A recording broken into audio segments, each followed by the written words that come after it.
매주 월요일 정치 현안을 품격 있게 토론하는 품격 토론. 함께해 주시는 두 분 소개합니다. 김성태 전 국민의힘 의원, 홍익표 전 민주당 의원 자리했습니다. 안녕하세요. 예, 안녕하세요. 네, 반갑습니다. 설 연휴에 이렇게 나와주셔서 감사드립니다.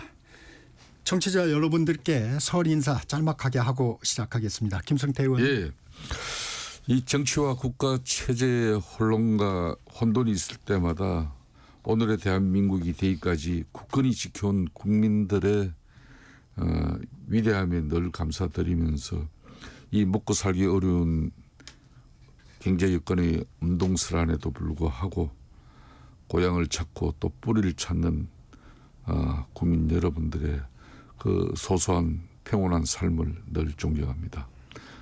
즐거운 명절 설 연휴 되시길 바라겠습니다. 홍익표 의원. 예, 정말 다사다난이란 말로 표현하기 어려운 지난 한 해였던 것 같습니다.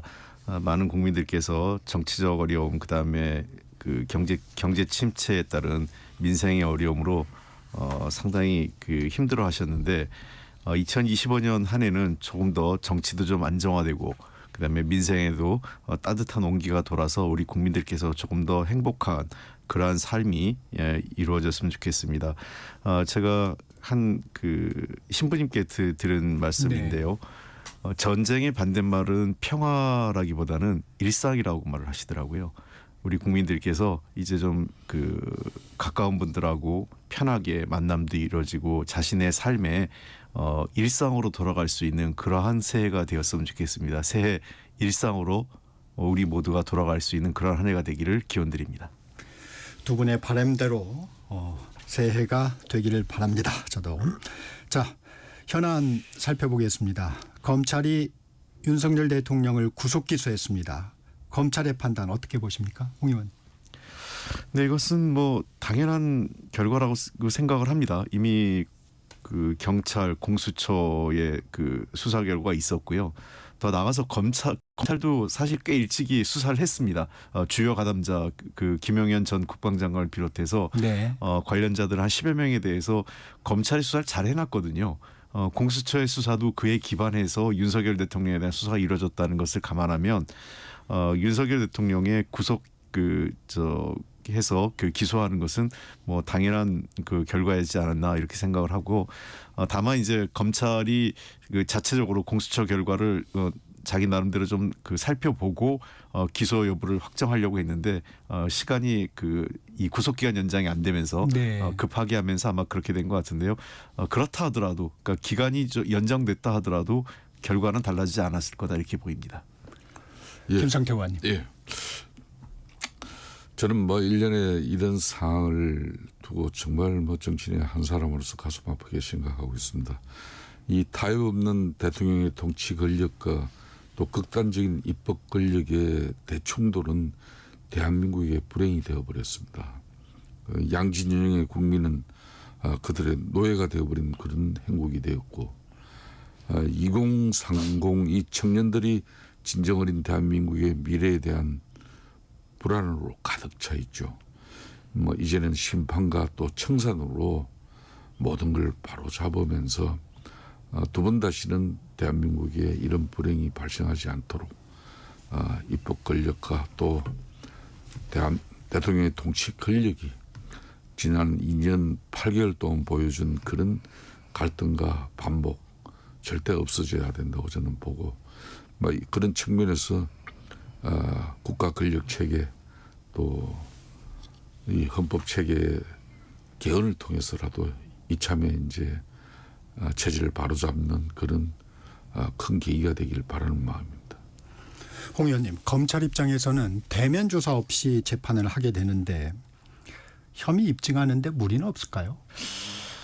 그래서 아마 자체 조사를 좀 하려고 했던 것 같은데, 조금 더 수사를 좀 해서 기소를 할 생각이었던 것 같은데 법원으로부터 구속기간 연장을 불허받은 거죠. 근데 원래 규정대로 하면 공수처의 수사가 넘어오면 기소 의견으로 넘어왔지 않습니까? 결과가 그 경우에 검찰이 특별한 경우를 제외하고서는 그냥 바로 기소하는 게 맞습니다. 특별하게 어떤 내용상 결정적 하자가 없는 한. 아마 그래서 검찰 자체 내에서 조사를 했을 텐데요. 실제로 공수처 수사 결과가 윤석열 대통령이 거의 진술을 거부했고 아무것도 수사 협조를 하지 네. 않았지 않습니까? 빈손 수사라는 말이 나오죠. 예.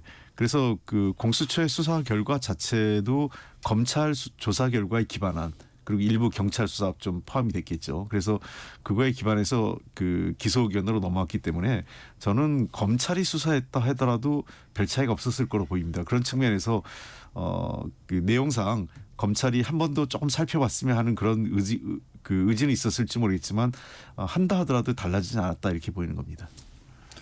심우정 검찰총장 어제 전국 검사장 회의 열었는데 그럼 검찰은 무슨 고민을 했을까요? 정치적 고민이었던 것 같습니다. 그러니까 아무래도 현직 대통령을 구속 기소 의견으로 내야 된다는 그리고 더군다나 검찰이 그 스스로 뭔가 판단할 수 있는 자체 조사 기관이 없었지 않습니까? 그런 측면에서 부담이 있었고 담당 검사가 상당한 부담을 느꼈을 것 같아요. 그러니까 담당 검사 혼자 기소 의견을 내기에 부담스럽다면 그 모양을 좀 갖추는 과정. 그래서 최초로 검사장급 회의를 전체를 열어서 하고 거기서도 별다른 내용 없어요. 그냥 검찰총장한테 위임한 겁니다. 검찰총장한테 위임했는데 검찰총장이 기소 의견을 혼자 낸 게 아니라 검사장들한테 의견을 수렴해서 의견을 받았고 그걸 다시 이제 그 검찰의 입장으로 정했다 이런 과정을 통해서 특정 검사 한 명 또는 검찰총장의 단독 결정이 아니라 검찰 전체의 우리 결정이라는 검찰의 입장이다. 모양새를 만들고 해서 정치적 부담을 최소화한 것 아니냐. 그러니까 담당 검사나 검찰총장이 정치적 부담을 최소화하기 위한 하나의 그 과정, 그 절차적 과정만 밟은 거라고 저는 보입니다. 김성태 의원님, 예. 전국 검사장 회의는 어떻게 보셨어요? 뭐 좀 전에 이제 홍 대표께서도 말씀을 했습니다만은 검찰 조직으로서는 사실상 공수처의 그런 수사 미비나 또 수사 역량 뭐 이런 부분에 대해서 상당히 그 검찰 조직으로서는 정치적 부담을 가지고 있었죠. 이 사법 체계에 있어 가지고 사실상 공수처는 태어나서는 안 될 그런 조직입니다.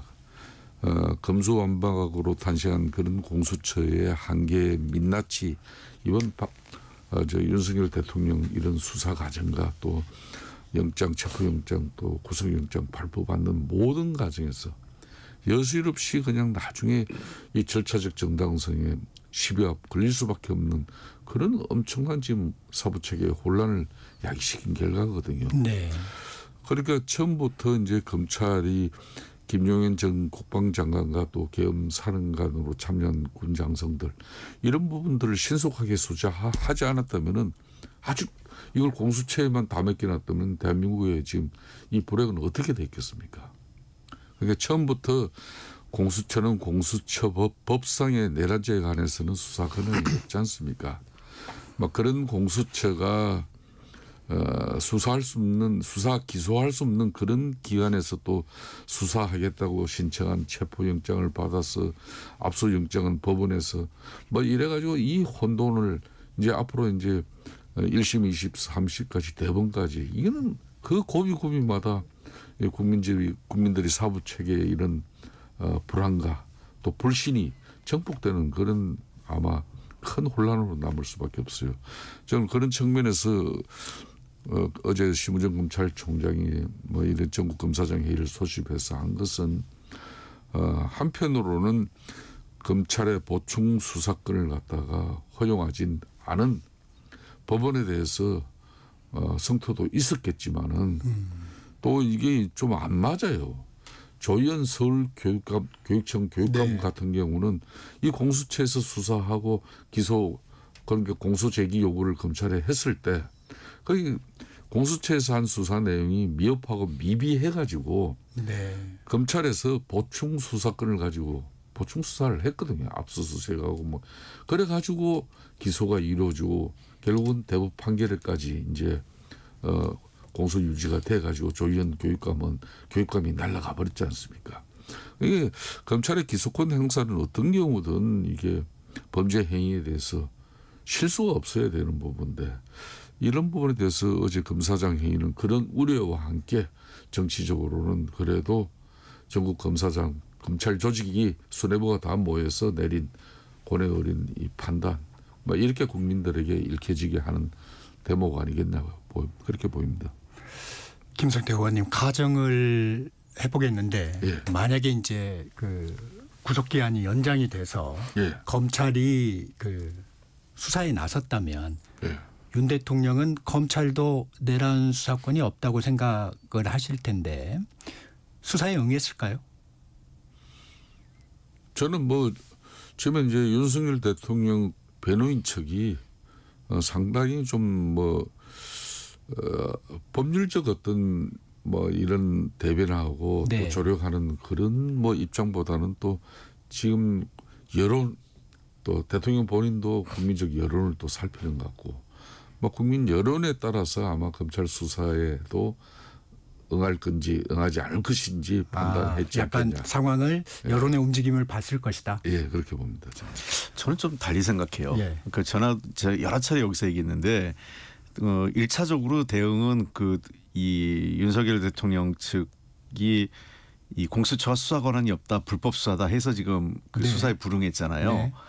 그러나 또 하나 제가 여러 차례 강조한 것처럼 기본적으로 공판 중심주의를 적극적으로 활용하겠다는 계산이 깔려 있다는 거죠. 왜냐하면 수사조사기관에 가서 어떤 진술을 하는 게 결코 그 윤석열 대통령 측이 그 본안 심사, 그러니까 법정에서의 이 변론 과정에서 유리하지 않다는 실리적인 판단도 분명히 깔려 있다는 겁니다. 왜냐하면 뭐 이거는 제가 뭐 이 좋다 나쁘다 이런 판단하는 게 아니에요. 네네네. 왜냐하면 모든 피의자들이 가지고 있는 기본적인 권리 중에 하나고 뭐 야당 정치인 중에서도 진술 거부하는 경우 많이 종종 있잖아요. 그러니까 검찰에 가서 진술 거부하고 왜냐하면 수사기관에서 잘못 얘기하면 다 그 왜곡될 수 있고 또 불리하게 작용할 수 있기 때문에 법정 가서 하겠다는 사람이 많아요. 그러니까 그 경우에는 두 가지 문제가 있습니다. 자칫 정말 자신이 유리할 경우에 그러니까 확실한 뭔가 있고 그것을 법정에 가서 얘기했을 때에는 무죄를 받을 가능성이 훨씬 높아지는 건 사실이에요. 다만 그렇지 않을 경우에는 그 어떤 이 수사기관의 비협조, 증거인멸 이런 걸로 인해서 구속 기소 또는 이 법정에서 좀 더 무거운 형을 받을 가능성도 높다는 겁니다. 그런 측면에서 윤석열 대통령 변호인 측이 저는 나름대로 자기들끼리 논의해서 현실적인 판단으로 저는 검찰이라 하더라도 그 진술 거부했을 것으로 보입니다. 그렇게 보시는군요. 지금 수사권 문제 뭐 논란이 됐던 공수처 수사 얘기도 했는데 이게 이제 재판 과정에서도 계속 이런 법리 논쟁이 이어질까요? 이어지겠죠. 그럴 수밖에 왜냐하면 윤석열 대통령 변호인단 측에서는 원래 수사는 두 가지 방식으로 그러니까 그 재판에서는 두 가지가 따져집니다. 하나는 절차적인 문제가 있냐 없냐. 두 번째는 그 증거, 증인, 증언 이런 것들이 확실한가. 그러니까 법의 내용적으로. 그러니까 예컨대 그 법적으로 확실한 어떤 그 유죄 확정적인 증거라 하더라도 그것이 불법으로 취득했거나 또는 다소 그 수사기관에서 오염됐을 가능성이 있는 경우에는 법원에서 증거로 채택되지 않는 경우가 종종 있습니다. 그리고 또 그 부당한 그 권한 남용이 이루어졌을 경우에도 그 법정에서 유효한 증거로 채택되지 않는 경우도 있고요. 그런 측면에서 어쨌든 윤석열 대통령 측에서는 이 내용과 관련된 증언이나 증거 이런 것은 전 국민이 그 당시에 텔레비를 그렇죠. 실시간 중계를 했고요. 그리고 담당자들의 증언이 있지 않습니까? 이미 증언을 확보해놨지 않습니까? 직후에 검찰 수사 통해서 그런 측면에서 내용적으로 이것을 그 어떤 100% 그 어떤 배척하기는 어려울 거예요. 변호인의 입장에서. 그래서 지속적으로 문제 삼는 것이 절차적인 문제. 이것은 공수처가 권한이 없다. 공수처가 취득한 증거나 또는 그 수사 내용은 법정에서 채택할 수 없다. 이런 절차적인 문제를 갖고 싸울 가능성이 제일 높다고 보입니다. 어떻습니까? 김성태 의원님은 이 부분이 계속 논란이 되면 그 윤 대통령 측의 어떤 입장 부분, 증거 채택 부분에서 상당 부분이 변화가 있을 수도 있다고 보세요. 그렇죠. 그러니까 이번에 이제 검찰에서 서울중앙지검이 이제 관할 흔히 말하는 공수처의 이제 관할 법원인 중앙지법에다가 이 구속기간 연장을 신청했지 않습니까? 네. 그런데 이 공수처에서 이제 이 공소 이제 제기 요구서가 이제 검찰로 가서 검찰 입장에서는 그 공수처가 나름 뭐 수사를 했다 그랬지만은 윤석열 대통령 한번 뭐 대면 조사했지만 아무 내용도 담아내지를 못했잖아요. 그런 차원에서 이제 공수처법의 검찰에 그러니까 이 보안 수사권에 대한 명시적 규정이 없다 해가지고 서울중앙지법은 이 영장의 이제 연장을 허가하지 않았지 않습니까? 그렇기 때문에 검찰은 윤석열 대통령을 석방하고 이걸 또 수사를 계속할지 여부를 깊게 고민을 했어요. 그렇지만은 추가 조사 없이 이제 구속 기소하는 쪽으로 막 결론을 낸 건데 저는 그런 측면에서 이 하나만 보더라도 현직 대통령을 구속 기소에 따른 그런 논란 뭐 이것뿐만 아니라 이제 형평성 비교적인 측면에서도 제가 아까 조희영 교육감 이야기도 그렇습니다만은 민주당의 이재명 대표 같은 경우는 지금 8개 사건 12개 혐의로 5개 재판을 지금 불구속 상태에서 지금 몇 년째 받고 있는 거예요. 그런 측면에서 이재명 대표의 형평성을 고려하더라도 현직 대통령을 갖다 그걸 구속 수사하는 그 원칙 그런 측면에서 많은 논란이 있었지 않습니까? 뭐 이런 부분들과 함께 이제 앞으로 이제 재판 과정에서 그러니까 공수처는 애초 처음부터 내란죄 수사에 권한이 없었는데 이 수사가 주체가 자신이 이제 특히 법원 이 쇼핑을 통해 가지고 서부지법에서 영장을 받아가지고 또 인신을 구금한 상태에서 그 다음에 실질적인 수사 내용은 없는 가운데 검찰에 이제 공소 제기 요구를 해서 기소해달라 여기까지거든요. 그러니까 이 앞으로 정말 재판 과정에서 지금까지 보지 못한 그런 모습 내용으로 아마 엄청난 논란과 혼란이 있을 겁니다. 여기서 제가 한마디 네, 반론처럼 말씀하십시오. 해야 될 게 네. 지금 김성태 대표님도 말씀하시고 국민의힘에서 이제 자꾸 이재명 대표 건하고 비교를 하는데 이게 저는 이거는 전혀 별개의 건이라고 봐줘야 돼요. 왜냐하면 우리가 그 학교에서 무슨 상대평가하는 것도 아니고 법정에서 누구는 이런데 누구는 이렇다 이렇게 그 법 판사들이 비교해서 판단하지 않거든요. 첫 번째. 그리고 두 번째는 굳이 비교한다 하더라도 그 어떤 이 이재명 대표의 건은 대개 뭐 직권남용 또는 배임 관련된 게 대부분이고 또 공직선거법이죠. 이런 경우는 통상적으로 불구속 수사가 많아요. 근데 그 우리 형법상 내란죄나 내란죄 외환죄의 경우에는 주요 가담자 또는 우두머리에 대해서는 구속 수사를 원칙으로 하고 있어요. 중요 범죄이기 때문에. 그리고 이재명 대표 같은 경우도 어쨌든 검찰이 구속 기소를 했는데 법원에서 영장이 기각됐고 이후에 법원에서 영장이 기각된 게 아니라 검찰이 다 그다음부터는 그냥 불구속 기소를 해버린 거예요. 이런 상황이기 때문에 마치 무슨 이재명 대표한테는 특권을 주고 뭐 윤석열 대통령한테 뭔가 이 법원이 불이익을 주고 있다. 이래서 뭔가 불공정하다는 프레임을 자꾸 만드는데 그렇게 되면 저는 우리 국민의힘에 지지하시는 분들 또는 지금 그 아스팔트에서 나가 있는 우파들이 자꾸 법원에 대한 공정성에 시비를 걸면서 또 다른 이 우리나라 그 법질서 사법 체계에 대한 불신 그다음에 부정 이런 것들이 확산되면 우리나라 그 민주적 질서나 어떤 이 사법 체계에 상당한 그 신뢰성의 문제가 되면서 도리어 우리 사회에 매우 부정적인 영향을 미칠 수 있기 때문에 저는 자꾸 그런 거 안 했으면 좋겠다는 생각이 듭니다. 이 부분에 제가 한 네, 말씀만 좀 말씀하십시오. 더 언급을 하면은 이번 이제 서울중앙지검에서 이제 서울중앙지법에 이제 구속기간 연장 이 영장 청구를 해가지고 그게 이제 기각된 여러 가지 내용 중에 보면은 이 고위공직자 범죄를 이제 공수처에서 수사하고 수사와 기소를 분류한 그런 공수처법의 취지상 검찰이 다시 이걸 갖다 수사를 하는 거는 좀 문제가 있다 이렇게 본 거 아닙니까? 그럼 검찰 보안 수사권이 이게 있느냐 없느냐? 네.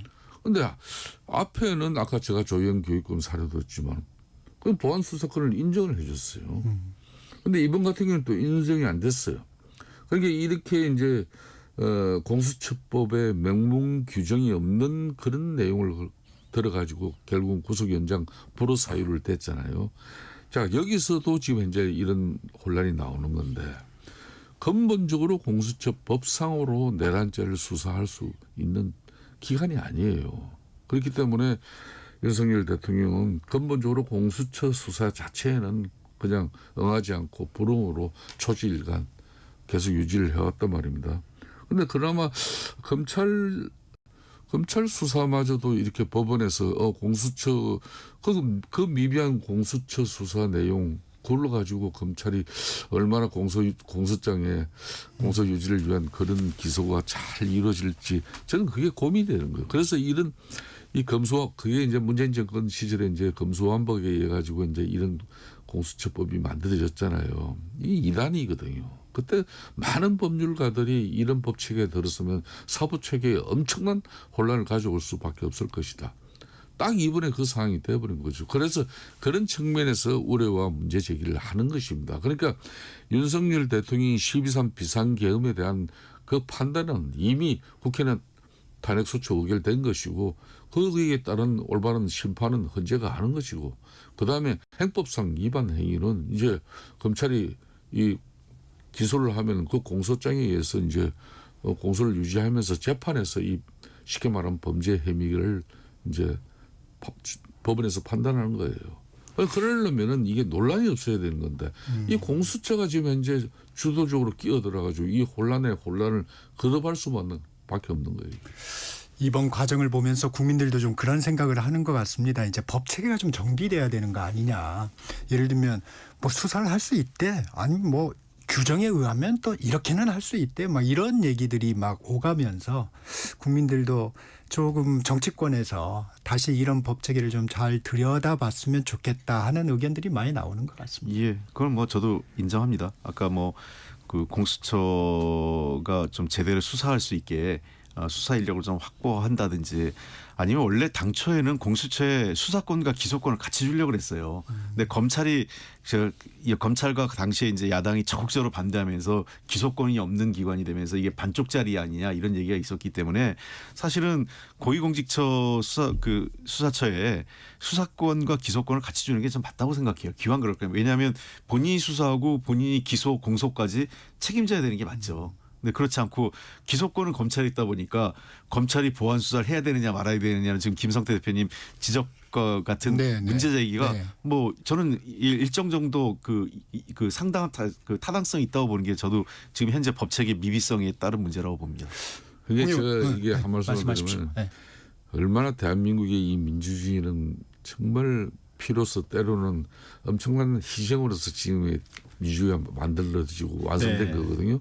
그러니까 그 민주주의의 근간은 법치입니다. 그러니까 법원은 최후의 보루죠. 이 사법 체계가 혼돈이 이어져 버리면 근본적으로 민주주의가 위태로워진다는 거죠. 이 주제 마지막으로 한 가지만 더 여쭙겠습니다. 홍 의원님, 그 헌재는 헌법 재판은 다르다. 뭐 이런 의견을 하고 있는데 윤 대통령이 구속이 됐고 형사 재판이 진행이 되고 이게 헌재의 탄핵 심판에는 어떤 영향을 미칠까요? 아주 큰 영향은 아니지만 뭐 일정하게 영향을 줄 수 있죠. 왜 그러냐면 어차피 그 내란 행위 자체가 헌법재판소에서 중요하게 다뤄질 내용입니다. 그러니까 비상계엄의 위헌성이라는 게 동전의 앞뒷면입니다. 내란죄하고. 그러니까 뭐 내란죄가 없어졌다고 자꾸 이제 일부에서 주장하는데 사실이 아니고 그러니까 비상계엄이 위헌이다 하면 그건 바로 내란죄로 연결될 가능성이 상당히 높은 거죠. 그래서 그 두 개의 사건은 동전의 앞뒷면 같은 내용이고 이미 그 헌법재판소 내에서도 중대하게 내란 행위와 관련된 부분은 다뤄질 거예요. 그런 측면에서 만약에 윤석열 대통령의 그 내란죄와 관련된 이 공수처 수사가 법원에서 기각됐다든지 구속영장이 또는 뭐 이번에 또다시 검찰에서도 그걸 뭐 불구속 기소한다든지 또 만약에 이제 공소가 기각된다든지 뭐 법원에서 마지막 절차가 남아 있잖아요. 법원에서 그런 일이 벌어졌다면 내란죄의 중대성이나 그러니까 하나는 법적 타당성에 약간 의문이 생길 수 있고 또 내란죄가 설사 있다 하더라도 대통령을 구속할 만한 중대한 사안이 아닌가 이런 의구심이 생길 수 있기 때문에 일정 정도 영향을 줄 수 있죠. 그런 측면에서 어쨌든 이런 대통령이 구속되고 이제 구속 기소된 상태에서 재판이 이루어진다면 자연스럽게 헌법재판관들 입장에서도 내란죄에 대한 것을 전제로 한 일정 정도는 가능성이 높게 본 상태에서 헌법 재판관의 심리가 이루어질 가능성이 높다고 봅니다. 김성태 의원. 제가 보기도 지금 뭐 홍 대표님 말씀에 상당한 부분 같이 뭐 공감을 합니다. 지금 현재 탄핵 심판 여기에서도 행사 재판이 신속하게 진행되는 것과 또 행사 재판이 지연되고 또 많은 논란과 혼란이 생겨버리면 헌재 심판에도 많은 영향을 받을 수밖에 없는 것이에요. 그러니까 특히 이제 그 대표적인 게 헌재 심판 이 준비 기일 과정에서 국회 탄핵 소추 이제 위원장인 정청래 위원장인데 그 변호인들이 국회 탄핵소추 의결서 내용상의 가장 핵심적인 탄핵소추의 사유가 된 내용이 내란죄 본다. 여기에 대한 내란죄는 드러내가지고 이건 이제 행법 위반이니까 행사재판으로 이거는 가는 게 맞는 거다.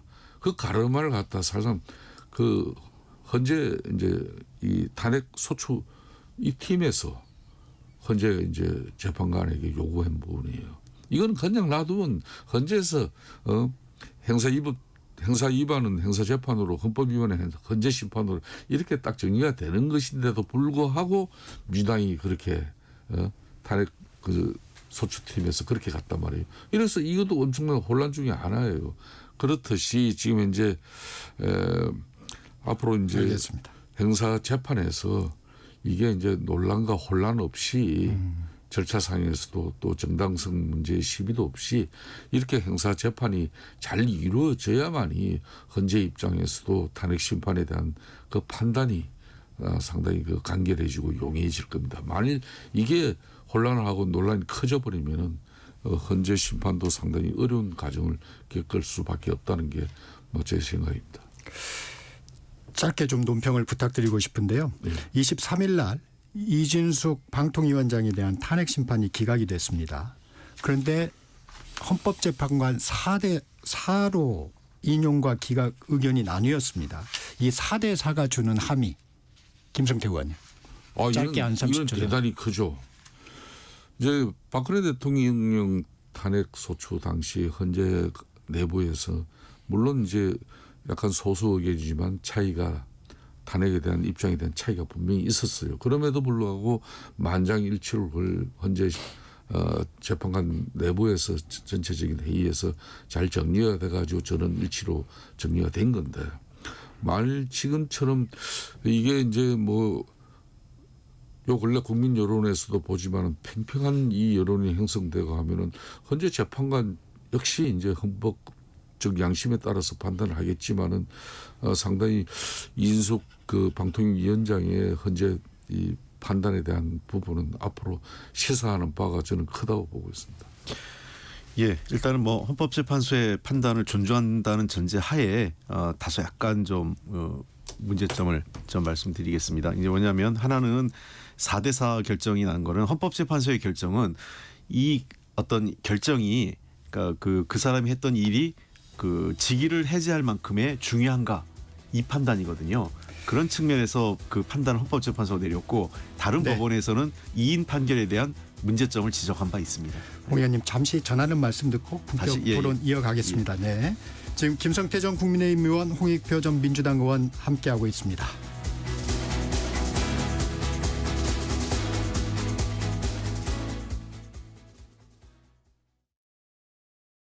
잠시 후 8시 반부터 일부 지역국에서는 해당 지역 방송을 보내드립니다. 워렌 버핏은 가치 투자, 필립 피셔는 성장주 투자, 피터 린치는 장기 투자. 방법은 달라도 목표는 하나. 성기영의 경제쇼가 성공의 길로 안내합니다. 깊이 있게, 명쾌하게, 지금 이 시대 경제에 관한 모든 것을 알려드립니다. 평일 오후 4시 5분 성기영의 경제쇼와 함께하십시오.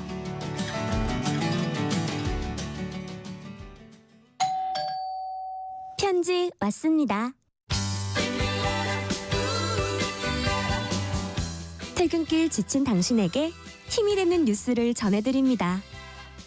매일 저녁 5시 5분 당신과 함께 읽는 세상 이야기 KBS 1라디오 뉴스레터 K. 지금 시각은 8시 30분입니다.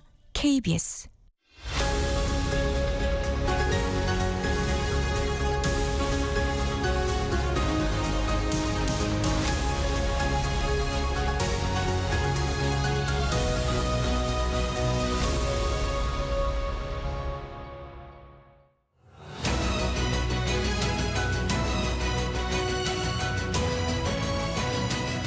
품격 토론 이어갑니다. 김성태 전 국민의힘 의원, 홍익표 전 민주당 의원 함께하고 계십니다. 예. 네, 앞서 말씀이 좀 부족했는데 예. 이진숙 방통위원장의 탄핵 심판 기각 4대 4의 함의 홍익표 의원님. 예. 뭐 짧게 설명드리겠습니다. 기본적으로 이 헌법재판소가 아닌 일반 법원에서는 이미 MBC 박문진, 네. 예, 또 그다음에 KBS 전 사장 등에 대한 2인 체제하에서의 결정에 대해서 무효화된 법 1심에서의 판결이 나왔습니다. 즉 2심 방통위는 협의제 기구이기 때문에 5명 또는 최소한 3명 이상의 사람이 있어야 되지 2명 갖고는 안 된다라는 판단을 1심에서는 뭐 이게 3심까지 난 건 아니지만 1심에서는 그렇죠. 그런 판결이 1심 나왔고요. 판결 결과죠. 예. 아마 헌법재판소는 그래서 아까 헌법재판소가 일반 법원하고 좀 성격이 다르다는 것은 이 개별 법률의 합법성이냐 불법성이냐를 따지는 게 아니라 전체적으로 이 한 공직자의 행위가 헌법에 맞느냐라는 판단. 두 번째는 법률에 위배된다 하더라도 합법일 경우에 문제가 없지만 법률에 다소 위배되는 경우에라도 그 직을 그만 중단시킬 만큼의 중대한가 이 문제를 판단하거든요. 그런 측면에서 헌법재판소에서 이진숙 방통위원장이 이틀 만에 탄핵되고 근데 그 직을 뗄 만큼의 중대성이 있느냐라는 네. 문제에 문제에 대해서는 4대 4로 의견이 엇갈렸던 것 같습니다. 네.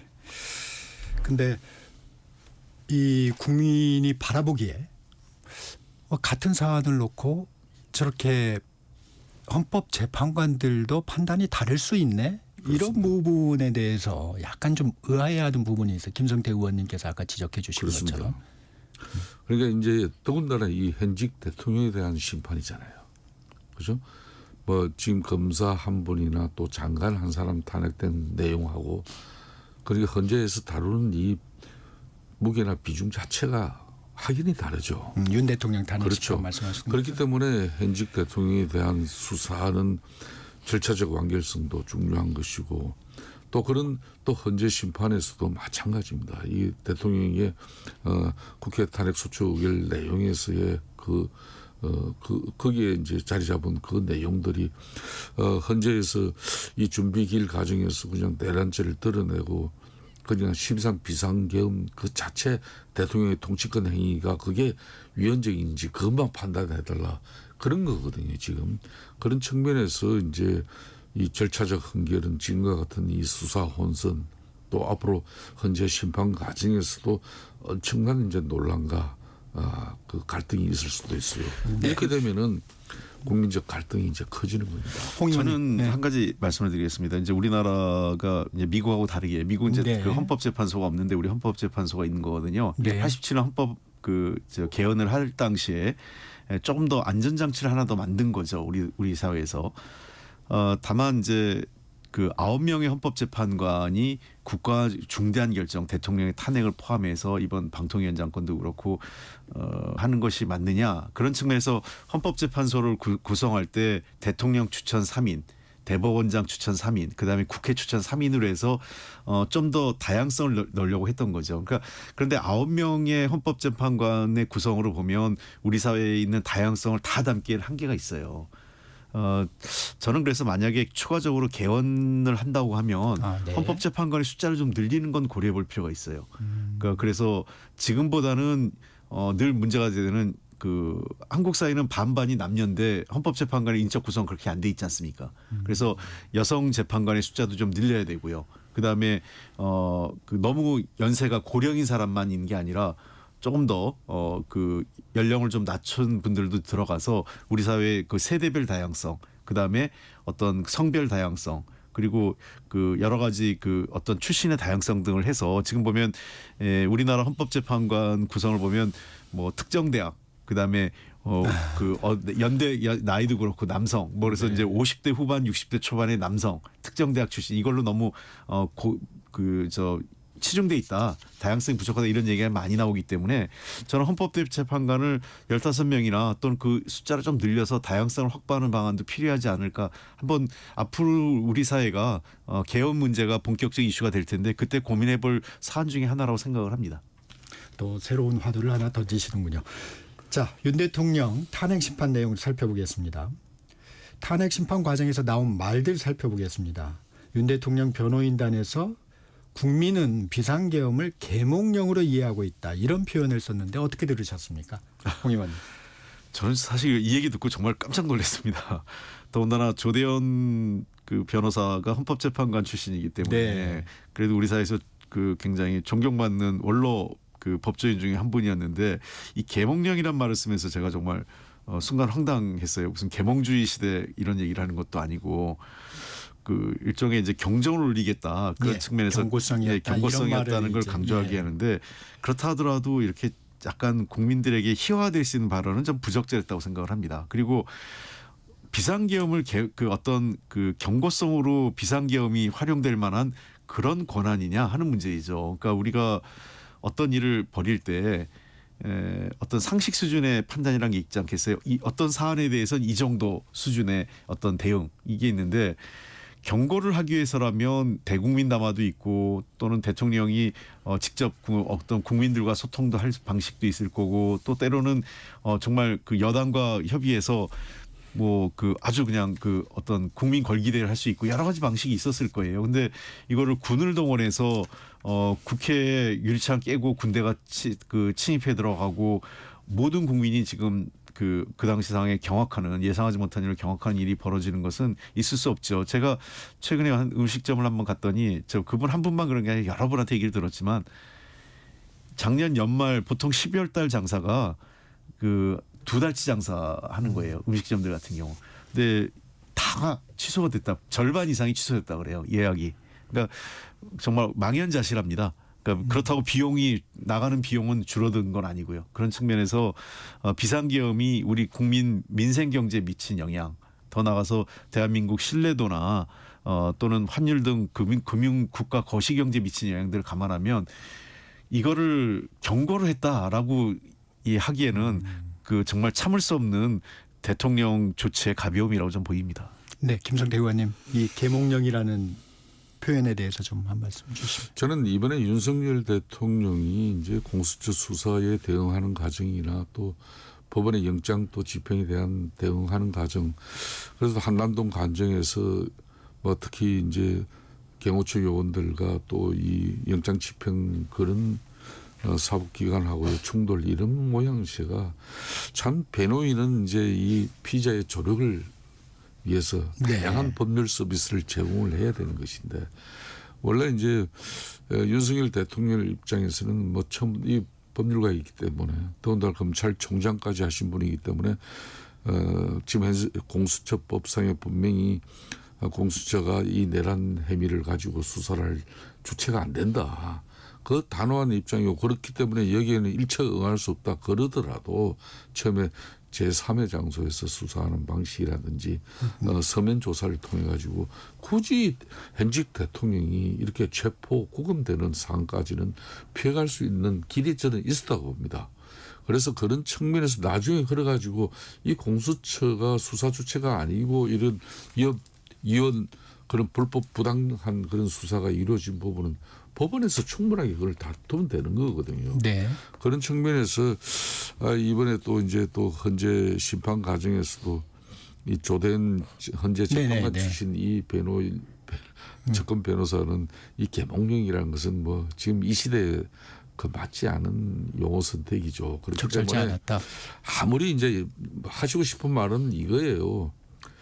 작년 4월 총선을 통해서 국민들은 민주당에게 절대석 170석을 부여하고 그렇게 해서 좀 제1당으로서 여소야대 정국이지만 책임지는 그런 제1당 야당으로서의 도리를 좀 지켜보는 게 국민들의 뜻인데 이게 이재명 대표 중심의 이 과도한 입법 권력이 그냥 법안도 그냥 일방적으로 생산해버리는 입법 폭주를 하고 또 뭐 심지어 감사원장을 포함한 이런 헌법기관의 기관장 그리고 대통령 임명한 뭐 장관 뭐 검사 이 사람들까지 그냥 추풍 낙엽식으로 날려버리는 이런 탄핵 그리고 일반 국가 운영이 되지 않을 정도의 예산을 일방적으로 삭감해버리는 그런 뭐 폭거에 대해서 이걸 이제 제대로 국민들에게 알리기 위한 실상을 윤석열 대통령은 12.3 비상계엄 이 통치권 행위로서 이걸 했다. 이 이야기를 하고 싶은 건데 네. 이걸 그렇다고 해서 계몽령이라고 얘기하면 안 되는 것이죠. 저는 그런 측면에서 우리 지금 현재 국민의힘도 윤석열 대통령의 포켓 정당이 아니고 또 지금 현재 윤석열 대통령이나 국민의힘을 지지하는 많은 국민들도 이런 포켓 지층이 결코 아니거든요. 그런 측면에서 이 변호인 측도 이런 뭐 앞으로 표현은 상당히 지양해 주시는 게 대단히 좋을 것이다. 왜 그런가면은 네, 알겠습니다. 국민들은 국민마다 생각이 달라집니다. 네. 이 이야기도 조금 논란이 되고 있는데요. 김용현 전 장관이 의원이 아니라 요원을 빼내라고 했다. 근데 이제 이게 이 곽종근 전 특수전사령관이라든가 초기 발언에서도 요원이라는 말이 나와서 조금 논란이 되고 있는 것 같습니다. 이 부분은 좀 어떻게 검증이 좀 돼야 된다고 이거는 이제 보십니까? 곽종근 특정사 사령관이 네. 처음부터 제일 먼저 이렇게 자기의 입장이 진술될 때 요원이라는 이야기를 했어요. 그러니까 특전사는 뭐 장병들을 다 요원이라고 이제 그러는데 네. 그런다고 그럽니다. 이제 그렇지만은 이걸 이제 민주당 김병주 지금 최고위원 그 유튜브에 네. 이 곽종근 사령관을 갖다 이제 저 방송에 참여를 네네네. 시켜놔가지고 네. 본인은 이제 요원 뭐 이렇게 이제 윤석열 대통령으로 봤던 통화 내역에서 그런 표현을 했는데 자꾸 이걸 바로 잡죠. 김병주 의원이 그거는 국회의원 말하는 것이죠. 뭐 이렇게 해서 뭐 이렇게 했는 거. 그러다 보니까 이 논란이 또 벌어진 거예요. 그러니까 이제 그걸 이제 지금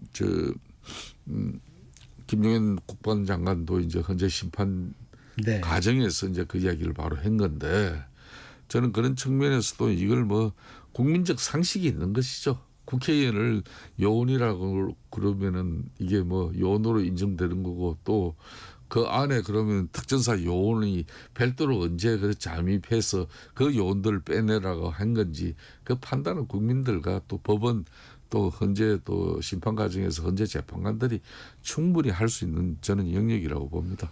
이 단어의 중요성은 좀 어떻게 보십니까? 글쎄요. 저는 이 부분은 좀 말이 안 된다고 생각을 하는 게 그 김용현 장관이 평생을 군에 있었던 사람 아닙니까? 네. 그러면은 이제 그 국회에 들어간 특수부대 요원들을 이게 빼내라고 한 게 아니라 끌어내라 그랬잖아요. 정확하게 얘기하면 네. 그 끌어내라는 지시를 받았다는 거 아니겠습니까? 네. 곽종근 특수부 특전사령관이요. 자 그러면 철수나 작전 종료 이런 개념을 통상적으로 군 출신들 많이 씁니다. 야, 그 부대 철수시켜. 작전 종료야. 이렇게 얘기하는 거지. 끌어내라는 얘기는 안 해요. 누가 누굴 끌어냅니까? 그리고 두 번째. 그 상황이나 정황이 예. 그리고 이미 곽종근 특전사령관이나 또는 707 당시 부대장이 국회의원을 끌어내라는 지시를 했다는 거 아니에요. 받았다고 이미 검찰에 가서 진술을 한 겁니다.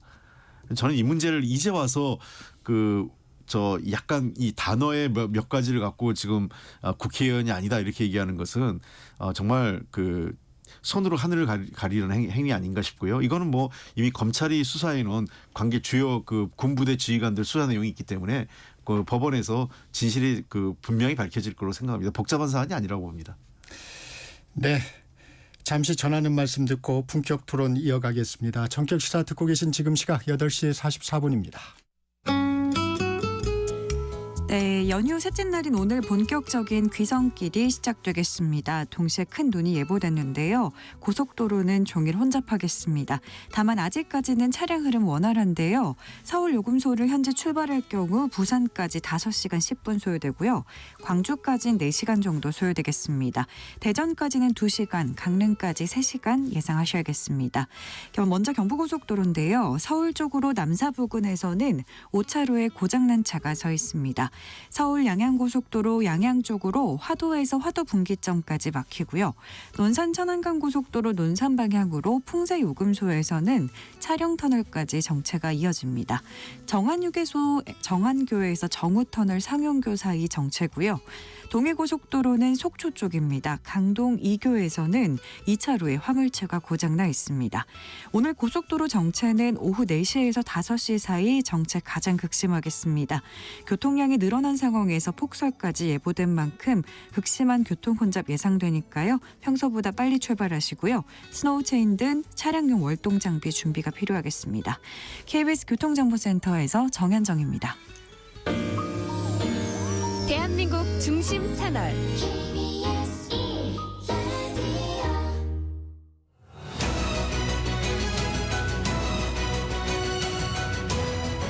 품격 토론 이어가겠습니다. 김성태 국민의힘 전 의원, 홍익표 더불어민주당 전 의원 함께하고 계십니다. 네, 화제를 좀 바꿔보겠습니다. 전국은 조기 대선 모드로 전환되는 분위기입니다. 특히 여당 잠룡들의 대선 출마 시사가 이어지고 있는데 두 분은 어떤 인물에 좀 주목하고 계신지 듣고 싶습니다. 홍익표 의원님. 야, 이렇게 얘기하면 굉장히 어려운 갑자기. 예. 어쨌든 조기 대선 모드로 전환되는 거는 여야 모두 공히 그런 분위기가 감지되고 있어요. 그리고 네. 국민들께서도 최근에 그 국민의힘 지지기가 올라가는 가장 큰 이유는 물론 강성 지지층을 중심으로 윤 대통령 지키기도 있지만 대선 모드로 가면서 각 지지층이 좀 결집하는 모양새가 저 핵심적인 요소라고 보고 있습니다. 네.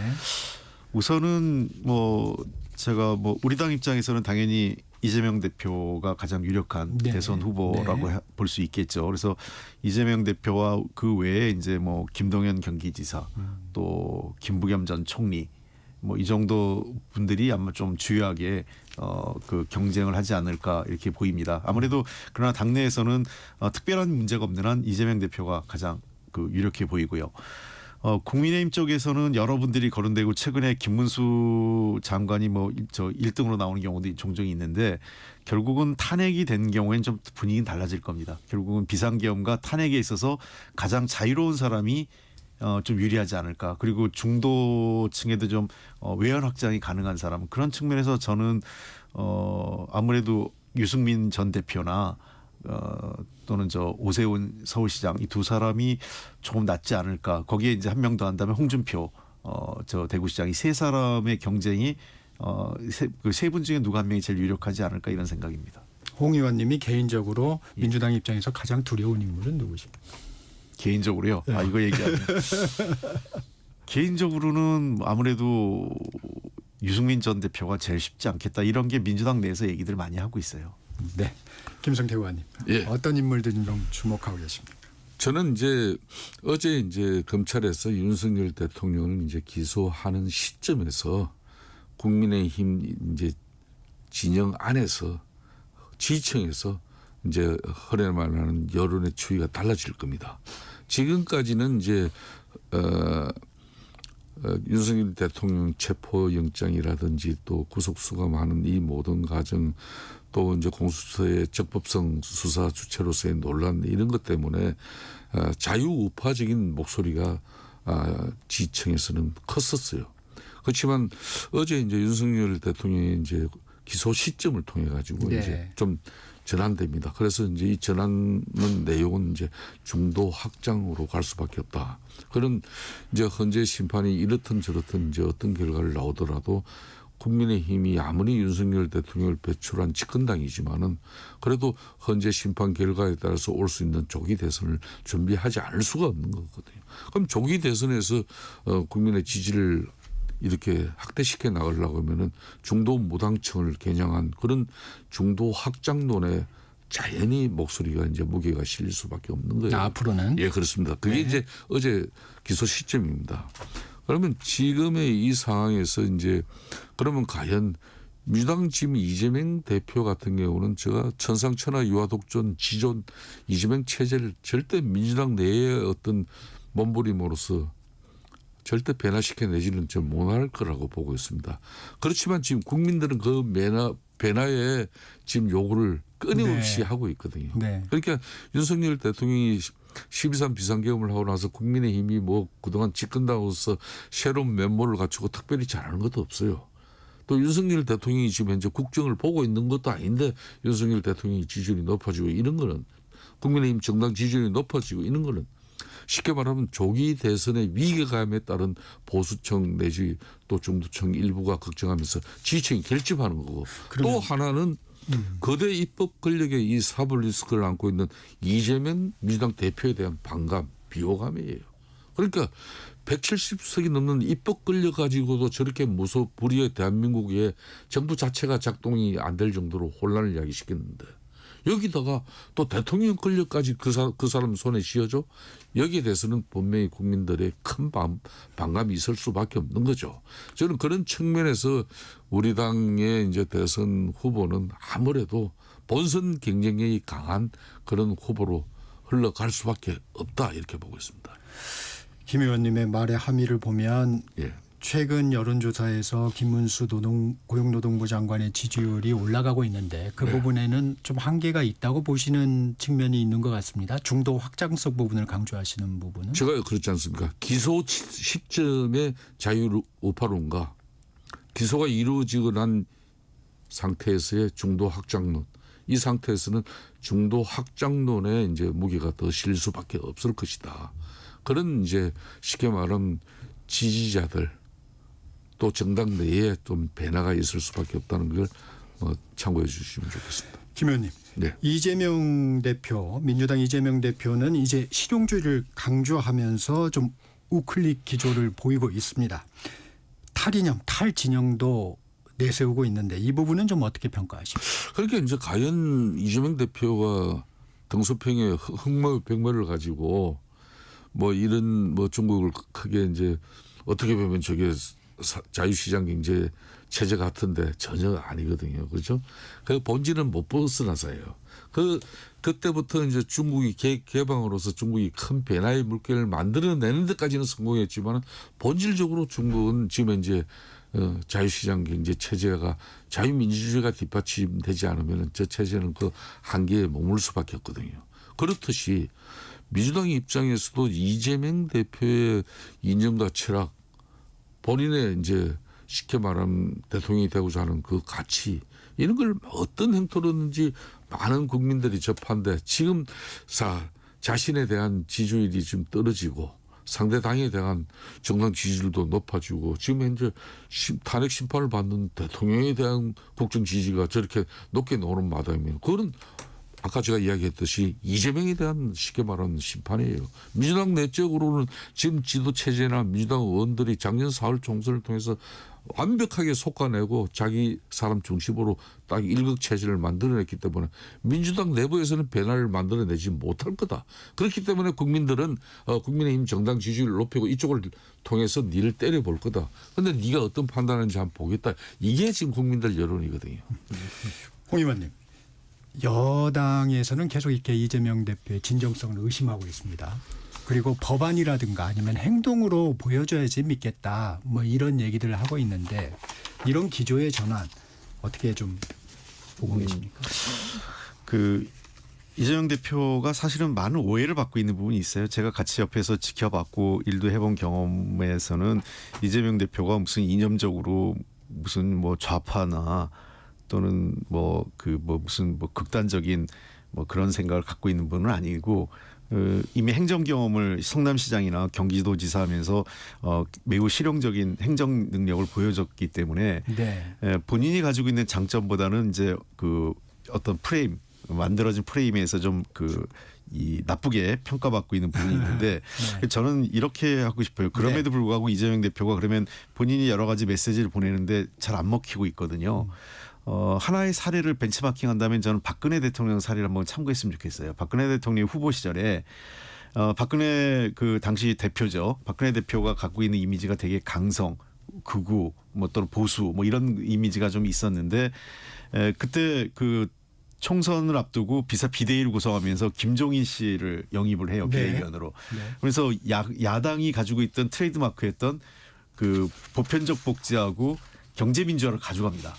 그랬죠. 예, 그러면서 대통령 그러니까 총선에도 예상보다 더 이기고 그다음에 대통령까지 되는 과정이었거든요. 그러니까 저 그러면은 여러 가지 메시지도 중요하지만 그 메시지를 가장 실효적으로 그리고 국민들이 변했구나라고 느끼는 거는 결국은 사람을 통해서 느끼거든요. 그러니까 이재명 대표가 뭔가 통합적인 지도자 그리고 내가 실용적인 지도자 그리고 국민들이 내가 그렇게 위험한 사람이 아니고 내가 정말 국가를 이끌어갈 적임자 이런 것들을 보여주기 위해서는 그에 적합한 사람을 영입하거나 그런 사람을 자기 주변에 포진시키려고 하는 것도 매우 중요하다 이렇게 말씀드리고 싶습니다. 조언을 해주셨군요. 야권 잠룡들의 움직임, 이재명 대표 일극 체제 속에서 파괴력이 있을 거라고 보세요, 홍 의원님? 뭐 현실적으로 뭐 야당에서는 이재명 대표가 제일 유력하다 이렇게 보입니다. 다만 여러 가지 그 정치는 생물이기 때문에 변화의 가능성이 있어서도 그분들의 역할도 좀 필요하고요. 야당도 그런 컨벤션 역할을 노리기 위해서는 그분들도 좀 잘 됐으면 좋겠다 생각이 듭니다. 짧게 좀 평가를 해보시면 파괴력이 있을까요? 아까도 이재명 일극 체제를 강조하셨는데. 이재명 대표께서 지금 이제 실용주의 노선을 또 만들고 또 이제 흔히 말하는 친기업 행위도 좀 뭐 역할을 높이고 이런 여러 가지 뭐 변화의 제스처를 가지면 이건 일시적이다. 그렇기 때문에 지금 현재 민주당이 이재명 체제를 변화시키기 위해서는 이제 국민들이 이런 반영이 여론이 나왔다면은 민주당 내부에서도 처절한 몸부림이 나와야 국민들이 민주당을 이제 바라보게 되는 겁니다. 네. 그거는 이제 이재명 대표가 그만큼 당내 민주주의를 좀 활성화시키는 그런 분위기를 전환시켜야 잠룡률도 민주당 내에서 적극적인 그 운동장에서 뛰어놀지. 알겠습니다. 오늘은 여기까지 듣겠습니다. 김성태 전 의원, 홍익표 전 의원 함께했습니다. 고맙습니다. 네, 감사합니다. 1월 27일 월요일 설날